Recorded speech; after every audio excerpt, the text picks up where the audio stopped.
I want to read with you a passage quickly before we get into Professor Steve Keen's video, which we'll get into in a couple of minutes. But this is from Isaiah 5. It says this, verses 8. Woe to those who join house to house. They add field to field till there is no place where they may dwell alone in the midst of the land. In my hearing of the Lord of hosts said, truly many houses shall be desolate, great and beautiful ones without inhabitant. For 10 acres of vineyard shall yield one bath, and a home of seed shall yield one ephah. So what Isaiah is talking about here, and this is actually talked about in many of the prophets, and it goes all the way back to teachings in Leviticus and the law of Moses, is that what the Israelites were doing in his day is the wealthy were buying up all the houses, all the land, and joining these plots together and making these wonderful estates, and everybody else was either being driven off the land, and there are some passages which talk about their being charged exorbitant rents. Now, does that sound familiar? Have you seen all the shanty towns? That's what these homeless encampments that we see going up around. They're the beginning stages of shanty towns. We are seeing shanty towns being created in Australia in 2026. And we have been seeing this for years because the poor are being driven off the land and the wealthy are adding home to home. And this is a serious problem.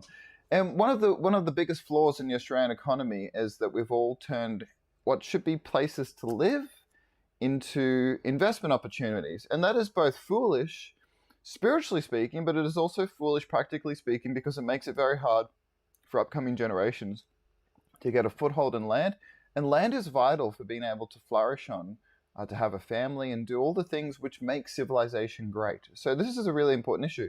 Now, many years ago, when I was a young Christian, I grew up in the church. I wasn't a Christian, but I grew up in the church.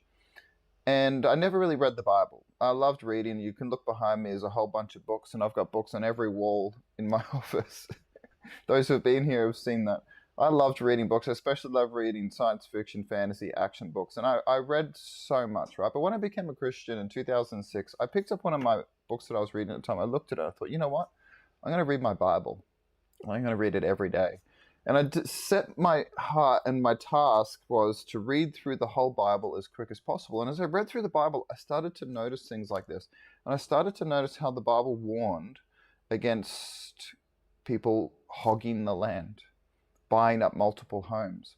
And I thought, wow, man, we see this happening in our country. People need to hear about this, how the Bible warned about this. And so I thought, you know what?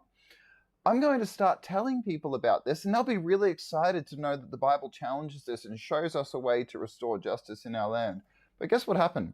I would start telling people, and they would get angry at me. I remember once at a Bible study, I talked about how dangerous it is for people to have investment homes. And a young man in the Bible study got up and got furious at me and said, are you attacking my parents because they have an investment home, and stormed out. And I started to realize, actually, part of the reason we are in this situation we are in Australia is because people are ignoring the word of God even within the church itself.